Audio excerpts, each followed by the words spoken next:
नमस्कार, मैं हूं डॉक्टर वरुण प्रभा और स्वागत करती हूं आप सभी लोगों का अपने इस चैनल पर। आज के इस वीडियो में हम बात करने वाले हैं एल्बर्ट स्टेनिंग के बारे में।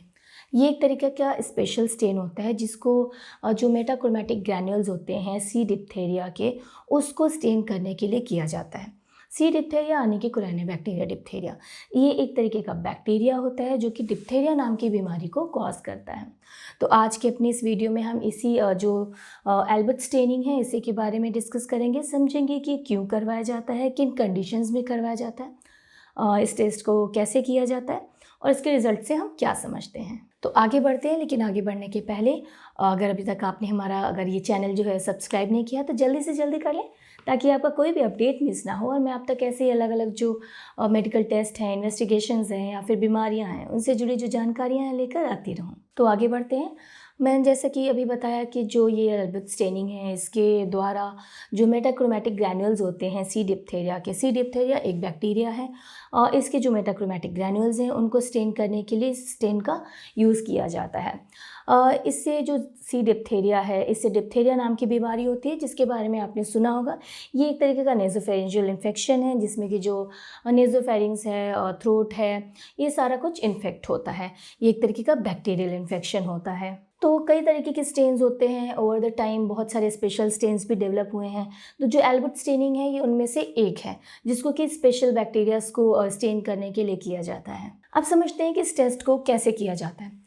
इसके लिए जो हमारा बैक ऑफ द थ्रोट है उससे एक स्वाब लिया जाता है और उसके बाद डायरेक्ट उससे स्मीयर नहीं बनाया जाता है, रादर उस स्वाब को कल्चर के लिए भेजा जाता है जिसको कि एक स्पेशल मीडिया पे ग्रो किया जाता है। उस पर जो सिलेक्टिवली जो सी डिप्थेरिया है उसको ग्रो किया जाता है और उसके बाद वहाँ से स्मीयर बनाने के लिए भेजा जाता है और फिर उस स्मीयर में चेक किया जाता है कि क्या सी डिप्थेरिया प्रेजेंट है या नहीं है। तो जो मैंने अभी प्रोसेस बताया एक टेक्निकल प्रोसेस है जिसको लैब में परफॉर्म किया जाता है। जो टेक्निकल स्टाफ होता है वो इसको परफॉर्म करता है। उसके पहले जो स्वाब लिया जाता है उसको कैसे लिया जाता है इसके बारे में थोड़ा सा समझ लें। मैंने जैसा कि बताया इसको बैक ऑफ द थ्रोट से स्वाब को लिया जाता है। इसमें किसी तरीके का दर्द वैसे तो नहीं होता है, लेकिन अगर इन्फ्लेमेशन बहुत ज़्यादा है, मतलब कि अगर इन्फेक्शन काफ़ी ज़्यादा है जिसकी वजह से वहाँ पे रेडनेस है, स्वेलिंग है, दर्द है गले में, तो उसकी वजह से जो स्वाब है उसको लेते हुए दर्द हो सकता है। उसके अलावा गैग रिफ्लेक्स आता है, मतलब कि जो उल्टी जैसा या फिर मिचली जैसा फील होता है स्वाब को लेते हुए। अब थोड़ा सा समझते हैं डिप्थेरिया के बारे में। डिप्थेरिया जो होता है जैसा कि मैंने अभी बताया कि ये नेज़ोफेरेंजियल इन्फेक्शन है जो कि सी डिप्थेरिया से होता है। इसमें जो गले का एग्जामिनेशन है, थ्रोट एग्जामिनेशन है, वो बहुत ज़्यादा इंपॉर्टेंस रखता है।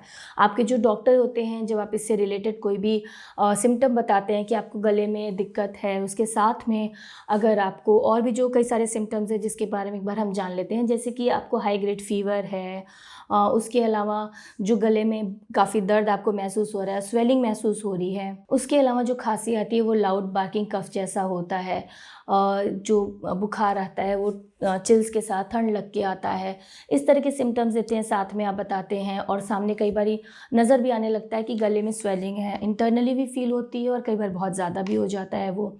तो ये सारी जब कंडीशंस होते हैं तो जो डॉक्टर होते हैं वो आपका थ्रोट एग्जामिनेशन जो होता है बहुत ही डिटेल के साथ करते हैं और उसके बाद में ये जो मैंने आपको जो टेस्ट बताया था एल्बर्ट स्टेनिंग का, इसके लिए जो स्वाब है वो लेने के लिए बोला जाता है। उसके बाद उस पर कल्चर करने के बाद, उसका स्मीयर फॉर्म करने के बाद उसको टेस्ट करके कंफर्म किया जाता है कि जो प्रॉब्लम है क्या वो डिप्थेरिया है या नहीं है।